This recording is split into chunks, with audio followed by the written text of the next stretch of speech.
Hola, soy Germán Marín, cofundador de Laboratoria y bajista del Lex. En este espacio conocerás las historias de empresas latinoamericanas que están transformando sus negocios para adaptarse a los desafíos de una economía cada vez más digital. Bienvenidas y bienvenidos.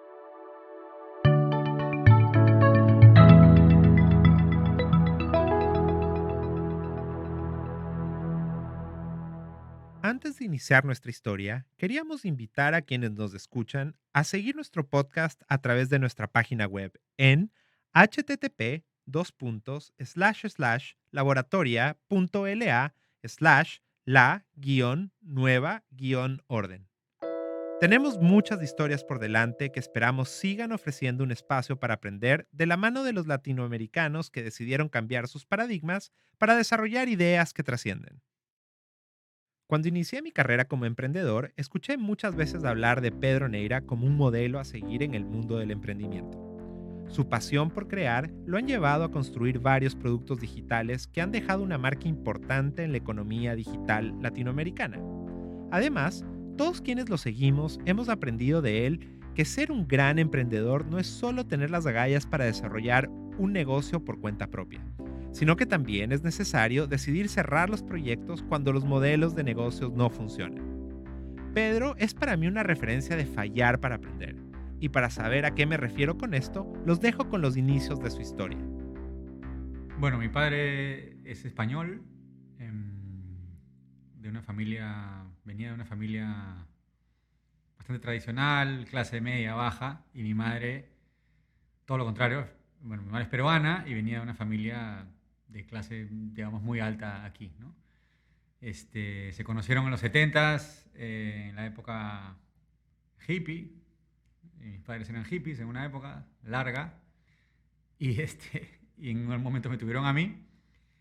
Y mi padre, de hecho, se dedicó toda su vida en algo que yo hace poco me di cuenta que ha marcado bastante mi vida como emprendedor, que es que él se dedicó toda su carrera, ahora ya está jubilado. Él estudió cine y se dedicó a hacer documentales durante 40 años. Nunca tuvo un trabajo fijo durante 40 años. Dependía de lo que se le ocurría producir. Mandaba un proyecto a un canal de afuera, porque hacía muchos documentales, casi todos eran para afuera. Le aprobaban, le mandaban el presupuesto, venía, ejecutaba y armaba el documental. Trabajaba 3, 4 meses en eso y después estaba otra vez sin trabajo, ¿no? Y así hemos vivido 40 años, ¿no? Mi mamá tuvo cáncer muy joven, a los 25, 30 años, justo antes de tenerme a mí. Y creo que eso hizo que todo el resto de su vida lo valore mucho más que el común de nosotros. Tengo un hermano, 7 años mayor que yo, que es diplomático, vive fuera mucha parte del tiempo, ¿no? Y somos muy diferentes, ¿no? Completamente distintos. Es un hermano solamente por parte de madre, pero se crió desde que toda la vida con mi madre y con mi padre. Yo crecí aquí en Barranco. Yo estudié en los Reyes Rojos, en el Colegio de los Reyes Rojos, que queda a 2 cuadras de mi casa. Yo crecí en una casa, digamos, barranquina típica, estas casas que son antiguas, muy grandes, con techos muy altos, muy bonitas, que de hecho ni siquiera las puedes refaccionar porque no, son un monumento histórico. Entonces, crecí, te diría, muy feliz, con mi colegio muy cerca, muy cercano a mis amigos de colegio. Pero lo que sí me diferenciaba, y de hecho tú le preguntas a cualquier persona de mi promoción, hemos salido hace 25 años del colegio, que se acuerda de mí, y lo que les va a decir es que desde los 8 años yo les alquilaba lapiceros y les vendía juegos de Nintendo y siempre estaba queriendo venderles algo o haciendo algún negocio, ¿no? Desde creo que tenía 7 8 años, ¿no? Para algunos, vender cosas en el colegio podría no parecer algo tan importante. Pero para Pedro, este fue el chispazo que necesitaba para darse cuenta que podía generar sus propios recursos. Esto lo ayudó a construir mucha confianza, para plantearse objetivos a largo plazo. Y sin que se diera cuenta, esta semilla irá labrando un camino en su personalidad que lo determinará a desarrollar un estilo de vida muy particular. A los 16 años me puse la meta de comprarme un carro y a los 21 me compré un carro con el dinero que ahorré durante 5 años. Ninguno de mis amigos, de que todos estábamos en más o menos el mismo nivel de dinero, ninguno era hijo de ningún millonario, ninguno de mis amigos tenía un carro a esa edad, pero todos sabían que efectivamente, y si alguien lo iba a tener, iba a ser yo porque yo había ahorrado durante 5 años todas las semanas, o había trabajado, había hecho alguna cosa para lograrlo, ¿no? Entonces yo creo que desde niño ese gen de emprendedor y los negocios, ¿no? Yo lo tenía muy presente. Era muy notorio. O sea, era una característica que cualquier persona la podía ver en mí, ¿no? Y hasta ahora se acuerdan de eso, ¿no? Yo tenía clarísimo, y lo dije durante a lo mejor 10, 12 años de mi vida, que mi objetivo de grande era ser millonario. Y yo le decía a todo el mundo, yo de grande, ¿tú qué vas a hacer? Yo voy a ser abogado, el otro va a ser médico. Yo le dije, yo voy a ser millonario. Y no era esto que te decía de los niños de quiero ser astronauta, ¿no? Sino, no solo quería ser millonario, sino tenía un plan para hacerlo, ¿no? Y ese plan iba evolucionando desde que tenía 8, 9, 10, 11, 12 años, a medida que iba aprendiendo más cosas. La obsesión de lograr ser millonario llevó a Pedro a tener una vida universitaria muy peculiar. Pues para él era claro que lo importante de este momento no era el entorno social, sino construir posibilidades que le permitan ganar mucho dinero. En la universidad, Pedro se dará cuenta que una pieza clave para lograr su objetivo es tener la capacidad de aprender. Si yo quiero ser millonario, en esa época solamente había el camino corporativo, no existía el camino de emprender. Ese camino en esa época, yo acabé el colegio en el año 95. Todo lo que había visto, había estudiado la bolsa, había estudiado muchísimo el comportamiento de la bolsa y el comportamiento de las corporaciones. Entonces dije, para ser exitoso en el mundo de las corporaciones necesitas un buen currículum, necesitas estudiar una carrera de administración y necesitas además que sea una buena universidad, porque eso te va a marcar la diferencia en el mundo corporativo.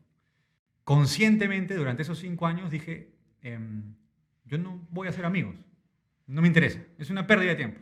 Yo voy a dedicarme a estudiar y aprender porque tengo un objetivo claro y los amigos realmente no me interesa. Siempre he tenido un gen muy fuerte por aprender. Eso es lo que es un driver que en mí desde esa edad ya estaba ahí.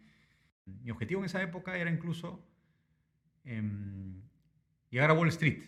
Ese era el icono que tenía en la cabeza, ¿no? Dije, tengo que llegar a algo que esté en Wall Street. O sea, no sé, ser parte de una empresa o fundar una empresa. No fundar una empresa en esa época, pero trabajar en una empresa que cotice en bolsa o... Esa era la imagen, digamos, de la meta en esa época, ¿no? Y como te digo, desde los 16 años, durante mucho tiempo estuve enfocado en ejecutar ese plan, ¿no? Al terminar la universidad, Pedro inicia su vida profesional con el objetivo de encaminarse a ser millonario. Así llega a formar parte de una empresa muy reconocida en el Perú, en donde descubrirá que su talento tiene el potencial de impactar a muchas personas y esto eventualmente lo conectará con una visión distinta para su futuro. En esta experiencia, Pedro dará sus primeros pasos en el mundo digital, en donde encontrará las herramientas adecuadas para utilizar sus habilidades para aprender rápidamente. Acabé la universidad con muy pocos amigos, con buenas notas, y dije, bueno, a conseguir trabajo. Y entré a lo que era en ese momento la consultora más importante en el Perú, que se llama Apoyo.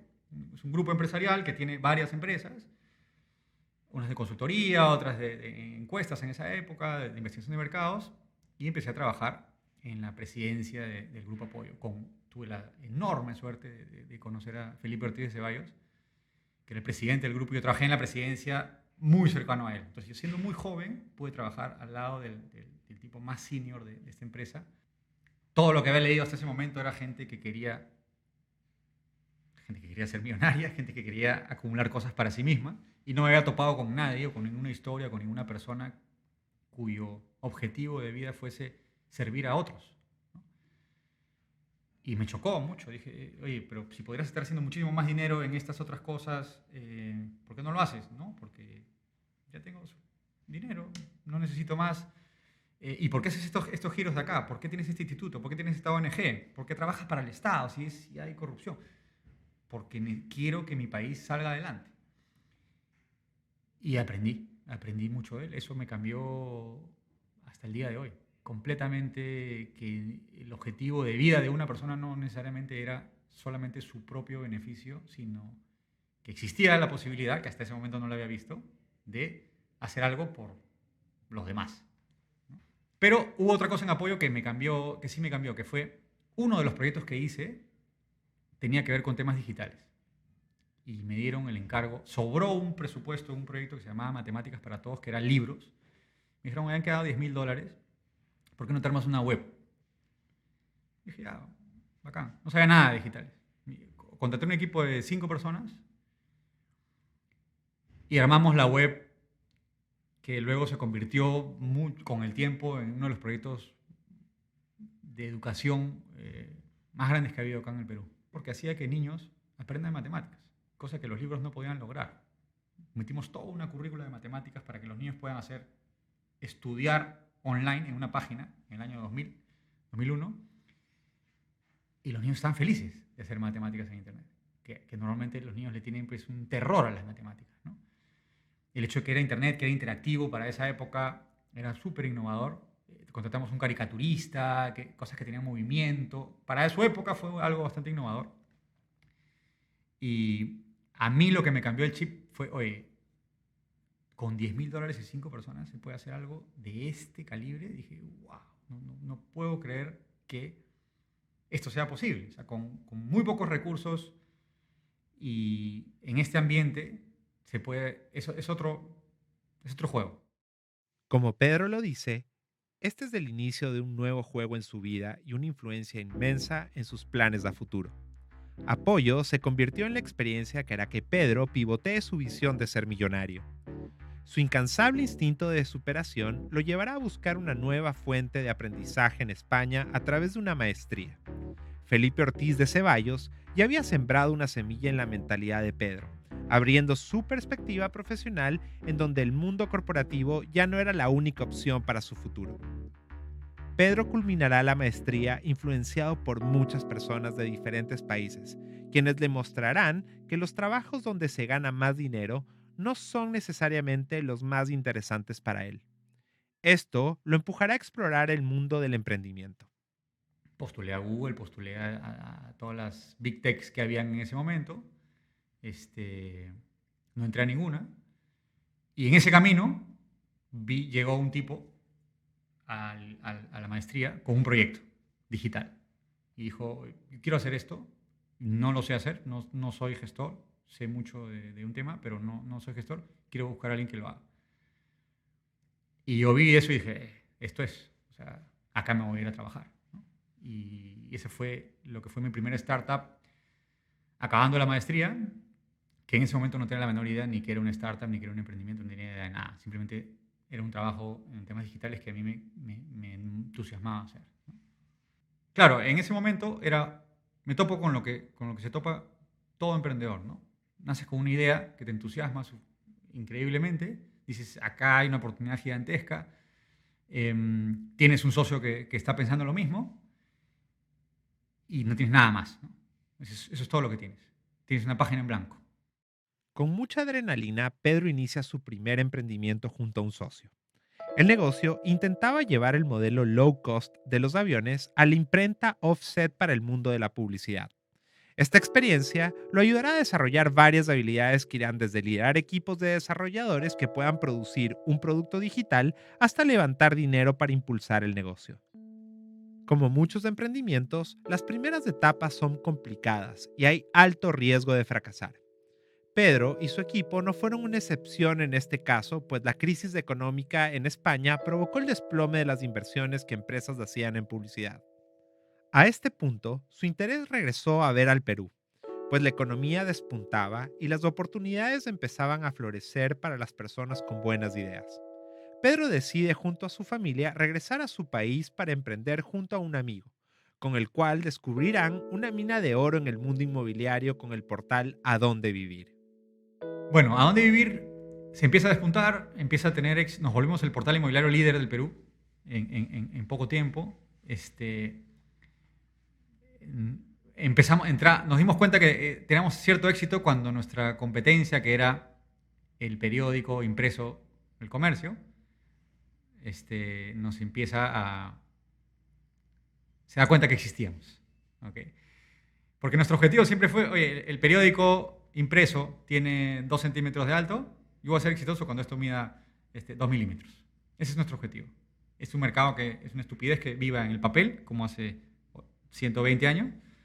Es un mercado que hoy en día es mucho más eficiente y más barato y mejor experiencia de usuario hacerlo que uno busque un inmueble en Internet. No tiene sentido que exista el periódico hoy en día en el año 2010. O sea, no es que ni Internet acababa de nacer, ya tenía 10 años en el mundo, 15, ¿no?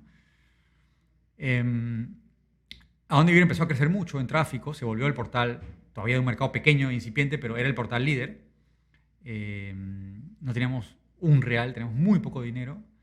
Teníamos algo de ingresos, pero no cubríamos nuestros costos para nada. Y en un momento teníamos un inversionista que fondeaba todos los meses la plata. Y en un momento, claro, ve que no hay horizonte de que eso vaya a acabar. El tipo, claro, no tenía bolsillos ilimitados. Y me dice, vamos a cerrar la empresa. Yo no tengo más plata.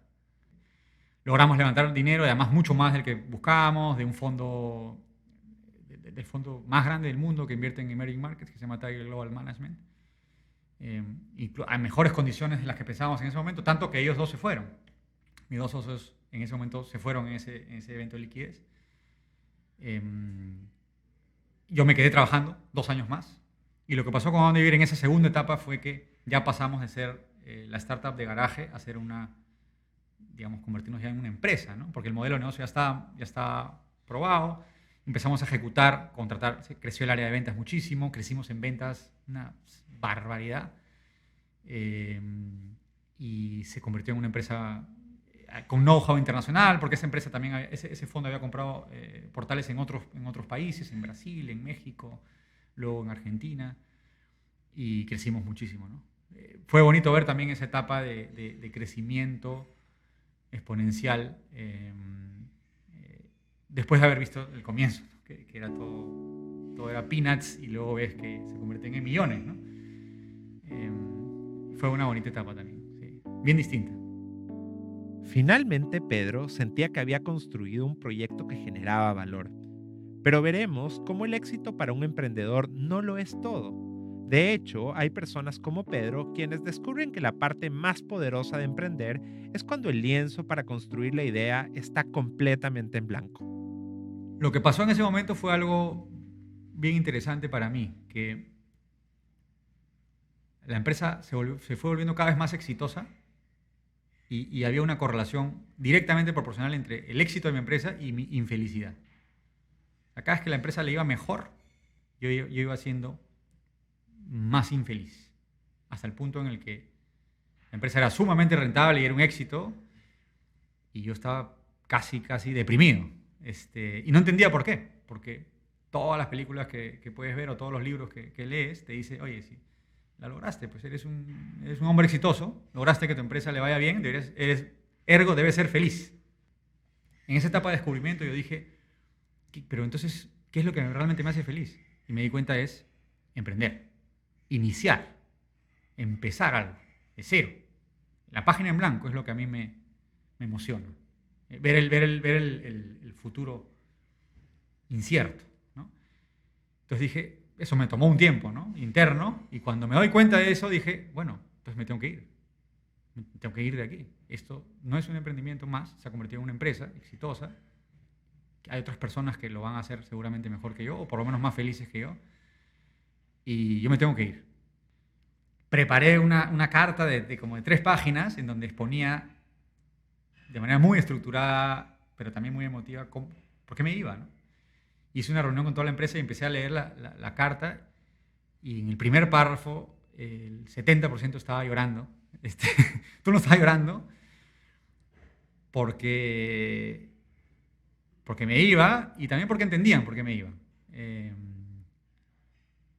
Y lo aceptaron, ¿no? Fue duro, pero lo entendieron.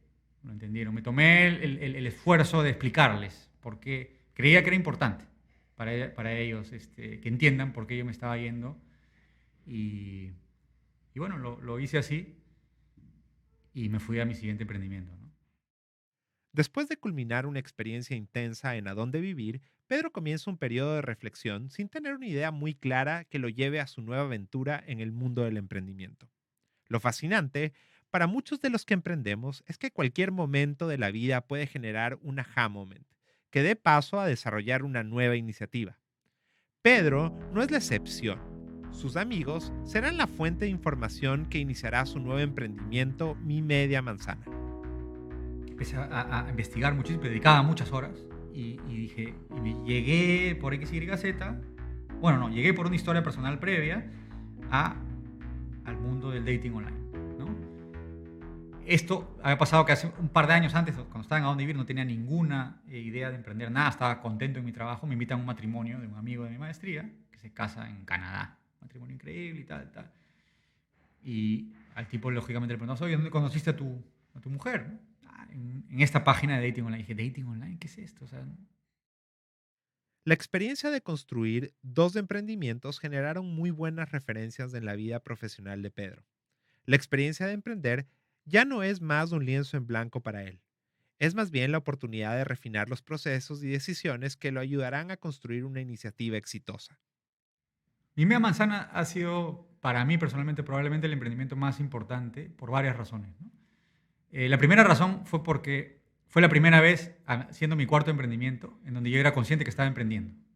O sea, recién a la cuarta vez, yo dije, ok, esto se llama emprender, tiene una metodología y ahora voy a hacer esto. Que ya lo había hecho antes sin darme cuenta, pero fue la primera vez que lo hice sabiendo lo que estaba haciendo. Cuando pasa eso, fue cuando yo me empiezo a meter mucho más de lleno a aprender y mi foco ya había cambiado, pero ahí cambia completamente de querer ser millonario cuando era niño a cómo se emprende. Entonces, mi obsesión ahora era cómo hacer un emprendimiento exitoso. Y empecé a aprender de manera que hasta el día de hoy lo continúo felizmente, de manera casi que compulsiva de adquirir conocimiento sobre cómo es que se emprende, qué se necesita para emprender bien. Lo bonito de mi media manzana fue que tenía la libertad para aplicar eso que yo aprendía ahí mismo. Una cosa es leer el libro del Lean Startup, pero otra cosa es, ok, la semana que viene, ¿cómo vamos a lanzar este feature? Y lo empezábamos a hacer, ¿no? Por supuesto, al comienzo, los primeros 2 años lo hicimos pésimo. Y luego ahí tuvo muchísimo que ver mi socio, César, eh, en donde cada vez nos fuimos haciendo mejores en esa metodología que se utiliza en las startups. Y tal vez mi mayor orgullo es que el último año de mi media manzana, yo considero que éramos una máquina así de alto performance en lo que se llama Lean Startup y metodologías ágiles. O sea, funcionaba con un nivel de reloj suizo. O sea, nos tomó 5 años llegar a ese nivel. Pero el último año realmente o sea, lo recuerdo con mucha admiración, porque la forma en la que funcionaba el equipo y las reglas y técnicas que utilizábamos era bastante eficiente, ¿no? Y eso es una de las cosas que más me dejó mi media manzana, ¿no?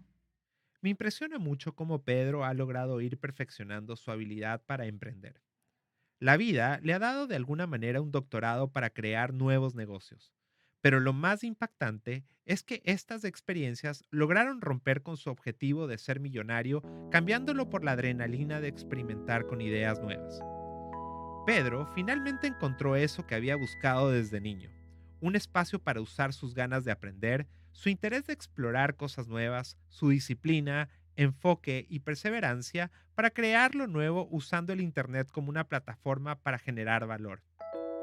A pesar de esto, los emprendedores saben que 75% de las iniciativas que se desarrollan no llegan a tener un retorno de inversión esperado en los plazos que se trazan. Pedro tuvo un nuevo aprendizaje con Mi Media Manzana, cuando a pesar del duro trabajo y el apoyo de varios inversionistas, decidió cerrar el proyecto. Por el lado económico y financiero nunca funcionó. Eh, Levantamos varias rondas de capital. En ese lado también aprendí muchísimo en la parte de fundraising, de mucha gente de aquí, mucha gente de fondos de afuera. Pero económicamente nunca funcionó, con las distintas iteraciones y pivots que le dimos. Y tuvimos que cerrar. a inicios de este año, lanzamos nuestro último, hicimos un pivot de producto completo. Mi socio y yo dijimos, ok, hemos estado 5 años en esta cuestión. Si tuviésemos que empezar hoy día de cero, con todo lo que hemos aprendido, para hacer el mejor producto posible, ¿qué haríamos? Ya, vamos a hacer eso. Rehicimos todo de cero con la mejor experiencia de usuario posible. Lo hicimos, lo lanzamos, no funcionó, se acabó el cash y cerramos, ¿no? Salí del cierre de mi media manzana, sí lo puedo decir de alguna manera, feliz. No porque se haya cerrado, sino por cómo se cerró. Tranquilo con cómo me comporté con mis inversionistas. Y el día siguiente de haberle perdido $100,000 a una persona, pude dormir tranquilo. Porque lo hice de manera transparente, lo hice dando con el equipo, sacándose el amure, amaneciéndose, dando lo máximo que podía y siempre dando información. Nunca fue una sorpresa. Entonces, cuando haces las cosas de esa manera, quien está al otro lado se da cuenta, lo ve. Eso no se puede fingir ni malinterpretar. Y si alguien que hace su mayor esfuerzo en un negocio de riesgo pierde su dinero, no tuve ningún reproche, ningún reclamo de ninguno de mis inversionistas y tuve bastante, ¿no? Entonces, eso también fue bastante reconfortante para mí en lo personal. El cierre de mi media manzana podría haber sido un shock increíble para muchas personas, pero para un emprendedor como Pedro no fue más que un gran aprendizaje. Lo más bonito de esta historia es que él tuvo la apertura de publicar un artículo en su blog que hablaba de las razones por las cuales cerraba su iniciativa. Este artículo me inspiró mucho como emprendedor para saber que este mundo requiere de un manejo importante de la incertidumbre. Pero como Pedro lo dice, es realmente la tranquilidad de saber que lo has dado todo para sacar tu iniciativa adelante lo que más te deja tranquilo. Pedro es un modelo de emprendedor en Latinoamérica, pues su determinación por iniciar un canvas en blanco y aprender a sortear las dificultades de emprender son realmente las habilidades que lo han hecho trascender y ser una referencia para muchos. Y el punto en donde me encuentro ahora es que no solo porque no tengo una idea, sino que he decidido por ahora no emprender. Porque en A Dónde Vivir aprendí que emprender sin plata, sin poner tu dinero, no es lo más recomendable, ¿no? Porque cuando hubo el éxito de A Dónde Vivir, yo tenía muy pocas acciones y no vi el upside, ¿no? Sin embargo, me fajé igual que si hubiese tenido el 80%. Entonces dije, eso sí lo había hecho con mi media manzana. Nunca más me va a volver a pasar eso. Yo lo aprendí en A Dónde Vivir. En mi media manzana yo invertí mucho dinero. Lamentablemente no funcionó, pero sí aprendí el takeaway de que si emprendes, tienes que poner algo de dinero para que tu payoff al final sea significativo. Si tú emprendes solamente con tu know-how y no pones nada de dinero, al final vas a acabar diluyéndote y no vas a ver el upside pese a todo el esfuerzo que va a ser exactamente el mismo. Entonces, como no tengo dinero ahora porque acaba de quebrarme otra empresa, dije, pucha, no es un buen momento para emprender, ¿no? Y segundo, hay un tema de energía, ¿no? Yo en estos tiempos me he puesto a ver que creo que tiene mucho que ver, me viene mucho a la cabeza los atletas. Los atletas, por gusto, no hay medallistas de 60 años. O sea, tienen un tiempo de vida, hasta los 30, depende del deporte, en donde es óptimo realizar esa actividad. Y yo creo que para emprender también, no es coincidencia que no haya emprendedores first time a los 60 años. O sea, los emprendedores tienen un momento en el que tienes la energía para hacerlo. Felizmente tengo 40, creo que me queda 1 o 2 balas todavía. Pero en este momento es un momento en el que he decidido no emprender momentáneamente, porque definitivamente lo que me gusta es emprender. Y trabajaré pues en otro, algo sí muy ligado al emprendimiento, a lo mejor en otra startup, en un fondo, una empresa tech interesante, ojalá, vamos a ver.